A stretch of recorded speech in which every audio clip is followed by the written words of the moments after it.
Welcome dear students. As you already know that I am Monica Khosla, your English teacher appointed at GHS Logate.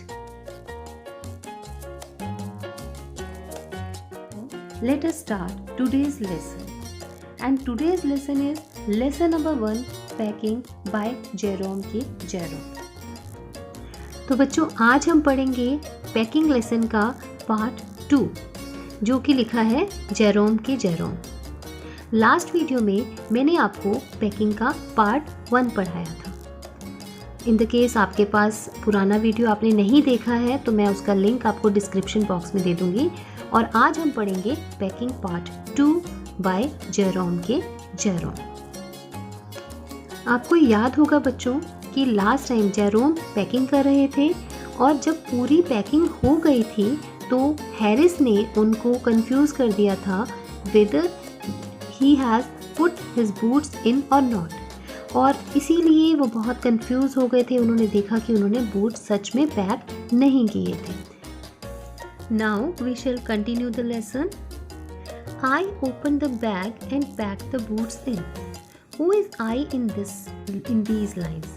I is Jerome के Jerome means writer is I in these lines. उन्होंने bag अपना खोला और फिर उसमें अपने shoes को pack कर लिया। And then just as I was going to close it, a horrible idea occurred to me. What is horrible? Horrible means डरावना, terrible idea. जैसे ही वो उस सूटकेस को, उस बैग को बंद करने जा रहे थे, एक डरावना आइडिया उन्हें आया। Had I packed my toothbrush? क्या मैंने अपना टूथब्रश पैक कर लिया था? I don't know how it is, but I never to know whether I have packed my toothbrush. मुझे नहीं पता ऐसा कैसे होता है, लेकिन मुझे कभी भी ये बात पता नहीं चलती है कि मैंने अपना टूथब्रश पैक किया कि नहीं। देखिए राइटर यहाँ कितने कंफ्यूज्ड हैं कि उन्होंने अपना टूथब्रश पैक किया है या नहीं किया है। हाँ जी, next paragraph. My toothbrush is a thing that haunts me when I am traveling.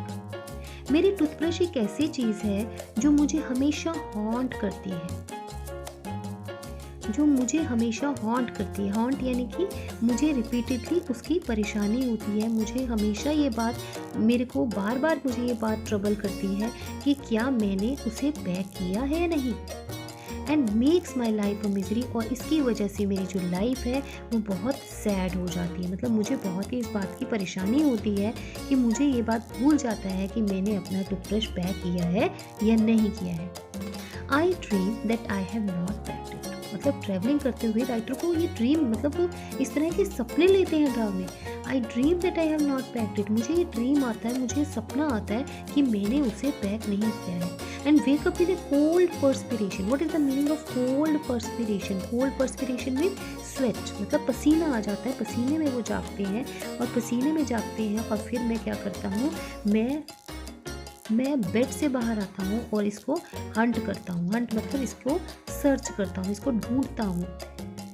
And in the morning I pack it before I have used it.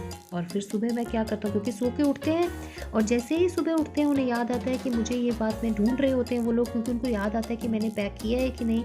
वो उसके सर्च करते हैं और मॉर्निंग में सुबह वो क्या करते हैं, वो इसको यूज़ करने से पहले ही पैक कर देते हैं। अब ये देखिए, यूज़ करने से ही पहले ही वो इसको पैक कर देते हैं। और फिर उन्हें क्या करना पड़ता है, उनको दोबारा से उसे अनपैक करना पड़ता है ताकि वो उन्हें मिल जाए। And it is always the last thing I turn out of the bag. और ये हमेशा लास्ट चीज़ होती है जो कि मैं बैग से बाहर निकालता हूँ। And then I repack it and forget it. और फिर मैं इसे रीपैक करता हूँ या नहीं ये बात मैं भूल जाता हूँ। And have to rush upstairs for it at the last moment and carry it to the railway station wrapped up in my pocket handkerchief. और फिर मैं क्या करता हूँ, अपस्टेयर्स यानी कि ऊपर सीढ़ियों की तरफ मैं इसको दोबारा से मैं भागता हूँ।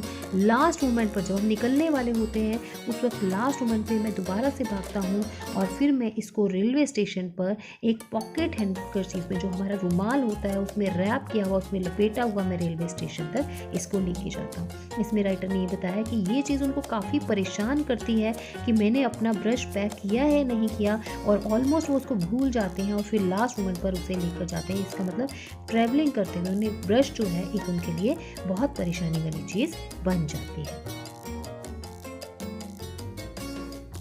Of course, I had to turn every mortal thing out now, and of course, I could not find it. I arranged the things up into much the same state that they must have been before the world was created. And when chaos reigned, of course, I found George and Harris 18 times over, but I couldn't find my own. I put the things back one by one and held everything up and shook it. Then I found it inside a boot. I repacked once more. अब क्या बता रहे हैं writer, आगे क्या बताते हैं? Of course I had to turn every mortal thing out now, and of course I couldn't find it. It rummaged the things into much the same state. कि इसके लिए मुझे क्या करना पड़ता है, हर चीज़ जो बैग में होती है उसको सबको मुझे टर्न करना पड़ता है। मॉर्टल थिंग मतलब हर तरह की जो ऑर्डिनरी थिंग जो हमने बैग्स में पैक की हुई है वो उसको बोलते हैं मॉर्टल थिंग। हर तरह की जो नश्वर चीज़ होती है, जो ऑर्डिनरी थिंग होती है, उसको उन्होंने बोला है मॉर्टल थिंग, कि हर तरह की मॉर्टल थिंग को मुझे टर्न करना पड़ता है। And of course I couldn't find it, लेकिन मुझे ये नहीं मिलती है। I rummaged the things up into much the same state. अब रमेज्ड क्या है? रमेज्ड का मतलब है मैं इसको एक केयरलेस वे में, इसको हरीडली मैं इसको सर्च करने की कोशिश करता हूँ। जो चीज़ मेरी गुम जाती है उसको मैं रमेज्ड करते हुए चीज़ों को ढूंढता हूँ into much the same state, और जब वो इस वर्ल्ड के क्रिएशन से पहले वो जो चीज़ बनी हुई होगी उस तरह से वो दोबारा से बन जाती है, यानी कि वो सब कुछ बिखेर देते हैं। एंड व्हेन केओस रेन्ड, और फिर क्या, जो केओस है यानी कि जो भी बिल्कुल अब केओस का मतलब है कंप्लीट डिसऑर्डर, की पूरी एक तरह से डिसऑर्डर, कंफ्यूजन क्रिएट हो जाता है। ठीक है। Of course I found George and Harris 18 times over. हालांकि ऑफ कोर्स मतलब ज़रूर ही, निसंदेह, I found George and Harris 18 times over, मुझे उनका जो है 18 बार उनका ब्रश मिला, लेकिन but I couldn't find my own, लेकिन मेरा अपना मुझे नहीं मिला। Then I found it inside a boot, और फिर मुझे ये एक बूट के अंदर मिल गया। आई रीपैक्ड वंस मोर, दोबारा से मैंने उसको पैक कर लिया। हाँ जी बेटा जी, यहाँ तक कोई भी आपको डाउट हो, कोई भी परेशानी हो, आप मुझसे पूछ सकते हैं, कमेंट के थ्रू भी पूछ सकते हैं, व्हाट्सएप पर भी मुझसे पूछ सकते हैं। Now next paragraph. When I had finished, जब मैंने ये सब काम खत्म कर लिया, जब मैंने पैकिंग अपनी कर ली,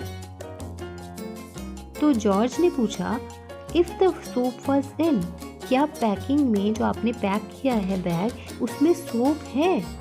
I said I didn't care a hang whether the soap was in or whether it was not. What is the meaning of didn't care a hang? Didn't care a hang का मतलब है show no concern or interest. मैं कोई भी चीज़, मैंने उससे कोई भी इंटरेस्ट नहीं दिखाया।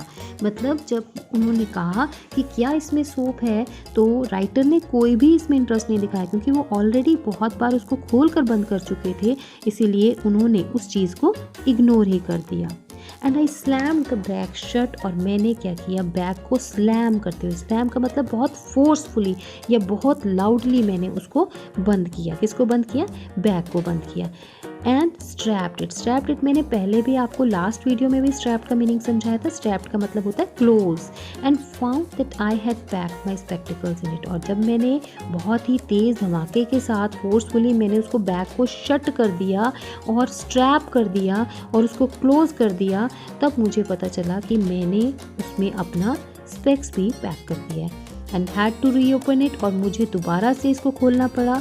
It got shut up finally at 10:05 PM, और आखिर में 10:05 पर ये फाइनली ये शटअप यानी कि बंद हो गया, यानी कि मैंने अपने बैग को पैक कर लिया। And then there remain the hampers to do. What is the meaning of hamper? Hamper का मतलब होता है जिसमें हम फूड को कैरी करते हैं, कोई बर्तन हो सकता है, कोई बास्केट हो सकती है, उसको हम बोलते हैं hampers. And then there remain the hampers, hampers यानी कि अब हम सिर्फ खाने का सामान पैक करना बाकी था। Harris said that we should be wanting to start in less than 12 hours time and thought that he and George had better to do the rest. अब हैरिस ने क्या बोला कि उन्हें कम से कम भी 12 घंटों से कम समय में उन्हें स्टार्ट करना है, उन्हें ट्रैवलिंग स्टार्ट करनी है। और उसने फिर इसलिए सोचा है कि वो और जॉर्ज रेस्ट काम कर लेंगे। रेस्ट यहाँ पे आराम करने को नहीं बोलेंगे, ये रेस्ट है जो बाकी का काम है, जो बाकी का काम है वो उससे अच्छा कर पाएंगे जॉर्ज और हैरिस। किससे अच्छा कर पाएंगे? जेरोम से। And I agreed and sat down and they had a go. और मैं इस बात के लिए एग्री हो गया, मैं इस बात के लिए सहमत हो गया और उनको इसके आगे काम करना पड़ा। हाँ जी बच्चों, तो आज हम पैकिंग का पार्ट 2 यहीं तक पढ़ेंगे। और कहीं भी पूरे लेसन में कहीं भी आपको कोई डाउट हो तो आप मुझसे पूछ सकते हैं, कमेंट बॉक्स में पूछ सकते हैं आप मुझसे। अब इसके आगे हम क्वेश्चन आंसर्स करेंगे।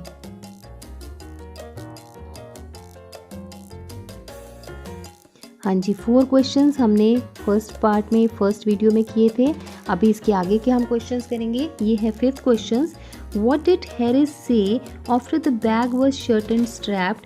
Why do you think he waited till then to ask? अब इसमें 2 क्वेश्चंस पूछे हैं कि हैरिस ने क्या कहा जब बैग बंद हो गया था, स्ट्रैप यानी कि क्लोज हो गया था, शट यानी कि बंद हो गया था।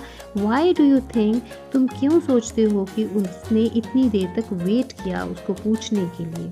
अब आंसर इसका आपको पता ही है कि उसने जेरोम को ये बात कही थी कि वो बूट्स को पैक करने भूल गया है। और शायद हम लोग यही कह सकते हैं, I think that he waited till then because he thought that Jerome would pack the boots in the end, कि वो उसको ये बात लगी कि जो बूट्स हैं वो लास्ट में जेरोम पैक करेगा, इसीलिए शायद वो बताना भूल गए थे। नेक्स्ट क्वेश्चन है, what horrible idea occurred to Jerome a little later? कौन सा हॉरिबल आइडिया उनको आया? और हॉरिबल आइडिया आपको याद होगा, उनको आया था कि उन्होंने टूथब्रश को पैक किया है या नहीं किया, यही आइडिया उनको आया था। नेक्स्ट 7th क्वेश्चन है, where did Jerome finally find the toothbrush? कि जेरोम को आखिरकार टूथब्रश कहाँ में मिला? तो आपको याद है कि उनको कहाँ पर मिला था? उनको एक बूट के अंदर मिला था। और दोबारा उन्होंने एक 8th क्वेश्चन ये है कि why did Jerome have to reopen and pack the bag? कि जेरोम को दोबारा से बैग को दोबारा से क्यों खोलना पड़ा और उन्हें दोबारा से पैक क्यों करना पड़ा? क्योंकि उसमें वो क्या भूल गए थे, याद है आपको? वो अपनी स्पेक्स उसमें भूल गए थे, अपनी स्पेक्टिकल्स उसमें भूल गए थे। तो बच्चों यहीं तक हमने करना है। आज हम यही 4 क्वेश्चंस और करेंगे। 4 क्वेश्चंस हमने फर्स्ट पार्ट में किए थे, 4 क्वेश्चंस इस पार्ट में करेंगे। और इसके बाद का जो चैप्टर है वो हम पार्ट 3 में पढ़ेंगे। जो नेक्स्ट हम पार्ट उसके बाद पैकिंग का आएगा उसमें हम पार्ट 3 में पढ़ेंगे। और आप इसको बहुत अच्छे से समझिए और कोई भी चीज़ जो आपको समझ नहीं आती आप कभी भी मुझसे पूछ सकते हैं। So thank you very much.